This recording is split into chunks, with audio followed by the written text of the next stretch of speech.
everybody, and welcome to your Top Human Rights Organization Review. I am your host, Bryce Dolan. Now today we're going to cover 4 of your top human rights organizations, but we're still going to cover your 5 articles. First, we begin with Amnesty International and an update in Zimbabwe on the ban on protests. Then, Human Rights Watch looks at a possible resolution to block a U.S. arms deal. And then next, the Norwegian Refugee Council addresses a catastrophe we can all still avoid. Then we'll go back to Human Rights Watch as we bring attention to Greece and the refugee children needing proper attention and education. Then we'll end the show with the International Committee of the Red Cross, or the ICRC, and an inspirational story out of the Democratic Republic of the Congo. Now, last time we talked about Zimbabwe. On September 1st, the government imposed a ban on all protests in the capital city, Harare. Well, they did that under the Public Order and Security Act. The ban was imposed amid an escalation in protests across the country over stalled electoral forms and the declining economy. Well, it was also announced the day before opposition parties were due to hold an anti-government demonstration on the 2nd.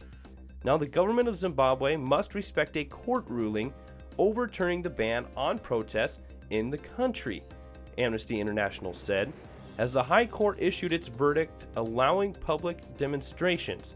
Today's High Court decision is a victory for Zimbabwe's constitutional principles. It sends a clear message to the authorities that the right to protest, as enshrined in the country's constitution, cannot just be stripped away by the state on a whim, said Diprose Muchena, Amnesty International's director for Southern Africa. Now, today's ruling comes after President Robert Mugabe publicly threatened the country's judges on September 3rd, accusing them of being reckless by allowing demonstrations in the country. Zimbabwe's authorities must respect and obey today's ruling and allow people to assemble and raise their grievances, as long as they are doing it within the confines of the law that govern public protests, said Muchena. So, like we touched on in an earlier segment, Zimbabwe's capital city banned demonstrations. That ban is lifted, so we hope that peaceful protests continue and the repression of this government does not continue. So if there's any more updates on Zimbabwe, we'll let you know. But next, Human Rights Watch looks at a bipartisan resolution that was introduced to the U.S. Congress to block a United States $1.15 billion weapons sale to Saudi Arabia. The proposed sale is the latest in a long line. The U.S. sold more than $20 billion in arms to Saudi Arabia in 2015. It comes as the U.S. continues to provide logistical, tactical, and intelligence support to the Saudi-led military operation against the Houthis and their allies in Yemen that has resulted in numerous laws of war violation. Now, more than 10,000 civilians have been killed and wounded in the 18-month conflict and more than 3 million displaced. At least 80% of the population now relies on some form of humanitarian assistance. Senators should be asking tough questions about this sale, which, if it goes ahead, is sending precisely the wrong message at a crucial time. The same week the Obama administration notified Congress about the sale, the Saudi-led coalition bombed another civilian-supported hospital, another civilian factory, killing 10 civilians, and then a few days later, they bombed a hospital of a Doctors Without Borders hospital, killing 19 civilians, including doctors and patients. Now, the most recent attacks follow dozens of unlawful strikes investigated by Human Rights Watch and others, including those using U.S.-made weapons.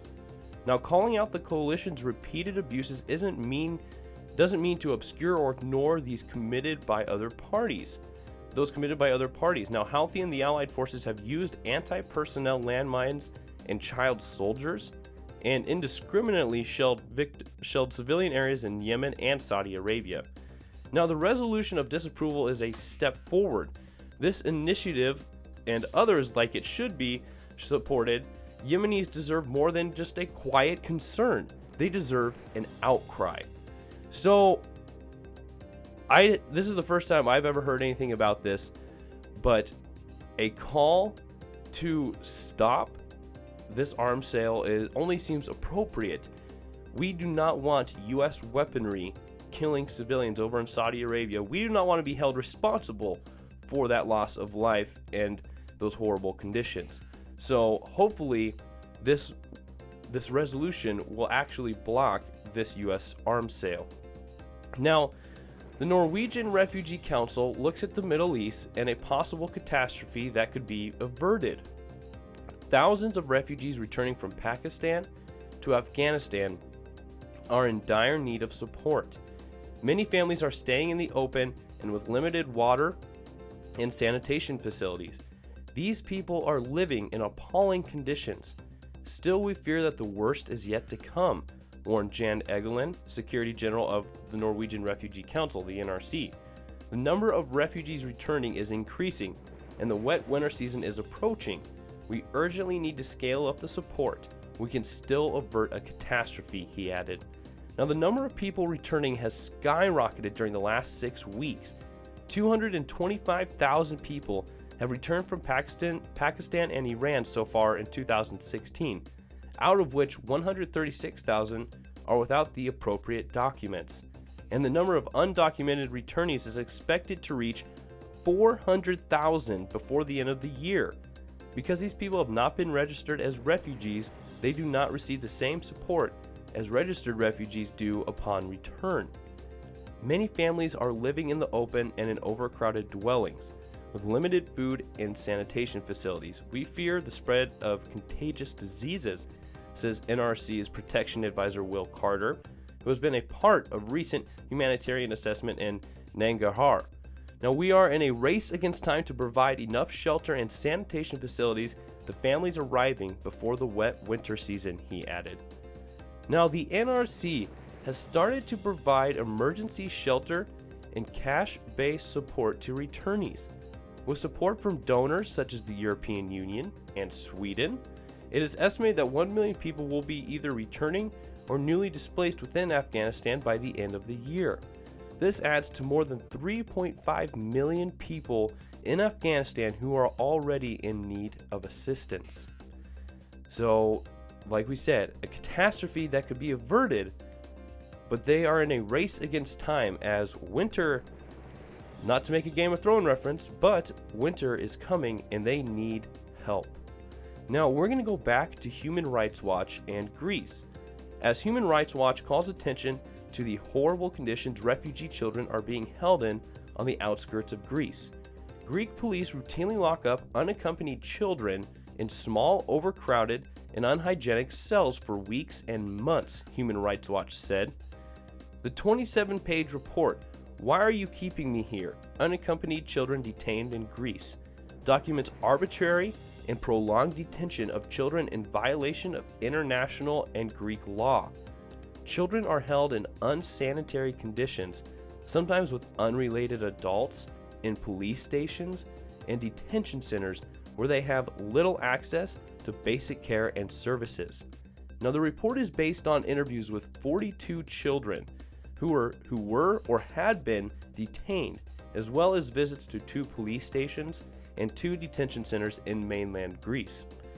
Now, Greek authorities registered more than 3,300 unaccompanied asylum-seeking and other migrant children arriving in Greece in the first 7 months of 2016. Over 3,300 unaccompanied children alone. Now, while unaccompanied children should be referred to safe accommodation, Greece has a chronic shortage of space and detains children in so-called protective custody while they await space in the overburdened shelter system. Now, Greek law says unaccompanied children may be detained for 25 days pending transfer to a shelter, and for up to 45 days in very limited cases. Well, Human Rights Watch found that children were often detained for longer than these already excessive periods, with an average stay of 40 days.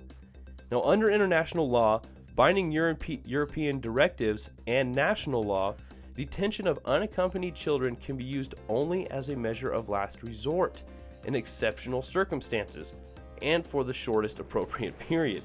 The UN Committee of the Rights of the Child has said that children should not be detained solely because of their immigration status or on the basis of being unaccompanied.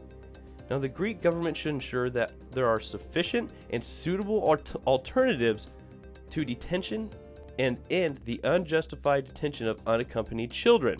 Now, Greek authorities face real challenges because of the significant number of arrivals, but these don't absolve Greece of its obligations to protect children who have fled violence, endured traumatic journeys, and are all alone, Riddell said. Now, if the European Union member states are serious about protecting vulnerable children, they should urgently move these children out of Greece and into member states. So again, our eye and our attention is drawn to Greece and these refugee children who are still being mistreated and are still needing more support and attention. But at the same time, there are a lot of them, and if the camps are overcrowded, you can't send them to an overcrowded camp or shelter, but again, you shouldn't detain them for an average of 40 days. So quite the predicament in Greece. Hopefully they can figure something out soon.